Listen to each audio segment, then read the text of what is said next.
Good evening, dear children. Today I brought Contemporary Centers of Power Part 6. Topic is Pillars of ASEAN. We were talking ASEAN. Now sub-topic is Pillars of ASEAN. The Asian Security Community. First pillar is the Asian Security Community based on the conviction that outstanding territorial dispute should not escalate into the armed confrontation. अब इनका ये विश्वास है, ये आपस में इन्होंने agreement किया हुआ है कि जो भी इनकी टेरिटोरियल डिस्प्यूट्स होंगे उससे आपस में जो इनकी आर्म कन्फ्रंटेशन नहीं होगा, आर्मी का ये यूज़ नहीं करेंगे. एशियन हैड मतलब कि बातचीत से ही सुलझाएंगे मैटर को. ASEAN had several agreement in place by which member state promise to uphold peace, neutrality, cooperation, non interference and respect for national difference and sovereign rights. अब यहीं पर एशियन ने कुछ एग्रीमेंट साइन करे हैं आपस में, मेंबर स्टेट्स ने किस चीज़ के लिए प्रॉमिस किए हैं. पीस को मेंटेन करेंगे, न्यूट्रलिटी किस चीज़ के लिए, जब दूसरा देश कोई भी उनका इंटरनल मैटर चल रहा होगा तो उसमें न्यूट्रल रहेंगे. कोऑपरेशन रहेगा, आपस में मिलजुल कर काम करेंगे, एक दूसरे में इंटरफेयर नहीं करेंगे. रेस्पेक्ट फॉर नेशनल डिफरेंसेस, जो राष्ट्रीयता में जो डिफरेंसेस हैं उसकी रेस्पेक्ट करेंगे. और सोवेरेन राइट्स, जो देश में जो सोवेरेन राइट्स हैं, जो उनके फंडामेंटल राइट्स हैं उसकी रेस्पेक्ट करेंगे. The ASEAN regional forum ARF was establish in 1994. इसी में जो सिक्योरिटी कम्युनिटी है उसमें एशियन रीजनल फोरम भी इस्टेब्लिश किया है. Is the organisation that carries out coordination of security and foreign policy. ये सिक्योरिटी में कोऑर्डिनेशन करेगा और फॉरेन पॉलिसी में कोऑर्डिनेशन करेगा. द एशियन, अब दूसरी जो पिलर है that is known as ASEAN economic community. अब ये इकोनॉमिक कम्युनिटी है तो इकोनॉमिक से रिलेटेड होगी. While the ASEAN region as a whole in a much smaller economy compared to the US. अब वैसे तो देखा जाए पूरा का पूरा जो एशियन रीजन है वो पूरा US से बहुत एक छोटा सा पार्ट है, द EU से भी छोटा है, जापान से भी छोटा है. It's economy is growing much faster than all these. लेकिन इसकी जो इकोनॉमी है वो इन सब की जो ये स्टेट हैं US है और यूरोपियन यूनियन है और जापान है, इससे बहुत तेज़ी से आगे बढ़ रही है. इसके ऑब्जेक्टिव क्या है? To create a common market and production base within ASEAN states and to aid social and economic development in the region. अब इन्होंने एक कॉमन और टैरिफ फ्री मार्केट बनाने की सोची है.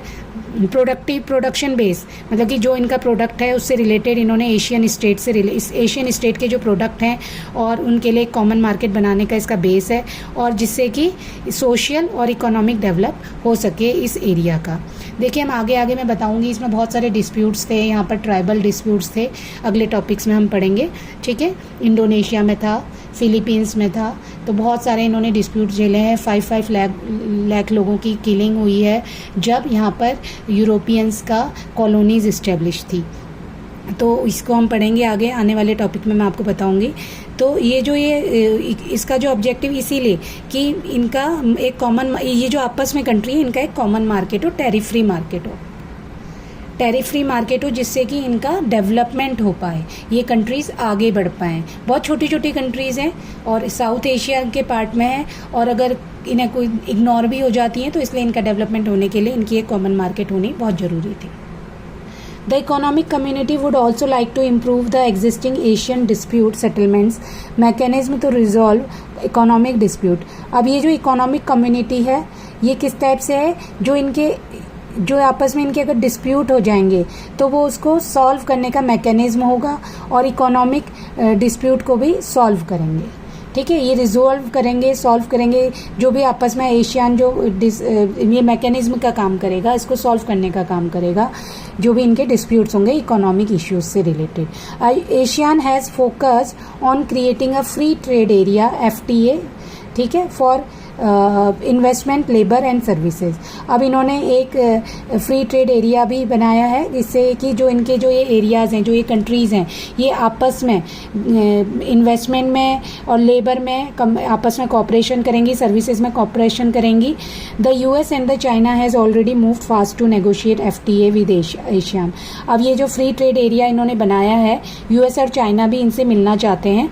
अभी तक नेगोशिएशन चल रहा है. ठीक है, अभी कोई इनका एग्रीमेंट नहीं हुआ है US और चाइना से, लेकिन वो इनसे मिलना चाहते हैं for the investment and for the trade also. Last हमारा पिलर है the Asian socio cultural community. अब ये किस टाइप से है, put citizen and the heart of the policy.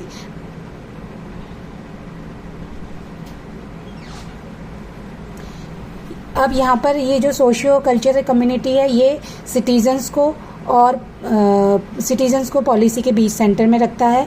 Promote equitable access to social welfare and human rights, ये किस चीज़ के लिए काम करेगा, सोशल वेलफेयर के लिए और ह्यूमन राइट्स के लिए काम करेगा। Balance social progress with long term environmental rights, अब जो एनवायरमेंटल राइट्स होंगे उनको बैलेंस करने के लिए बैलेंस सोशल प्रोग्रेस और किसके साथ, with long term environmental rights, जो सोशल प्रोग्रेस का बैलेंस करेगा किसके साथ, लॉन्ग टर्म एनवायरमेंटल राइट्स के साथ। Resistant strengthens capacity against climate change and disasters, अब कोशिश करते हैं कि जो क्लाइमेट चेंज से डिज़ास्टर होते हैं उनके अगेंस्ट ये अपनी को पावरफुल बनाएगा, स्ट्रेंथ करेगा, स्ट्रॉन्ग बनाएगा। इसके की फोकस सेंटर्स हैं culturals arts and information, because ये कल्चर से रिलेट सोशो कल्चर है तो यही इसके टॉपिक्स होंगे, एजुकेशन वगैरह, culture arts and information, environment, disaster management, wealth, education, youth, sports, social welfare, labour, civil services, gender equality, rights of women etcetera. Okay, I hope ये भी topic आपको समझ आया होगा। आप इसे पढ़ेंगे और जो अगर कोई कन्फ्यूज़न हो तो आप कमेंट में पूछ सकते हैं। Thank you for watching children.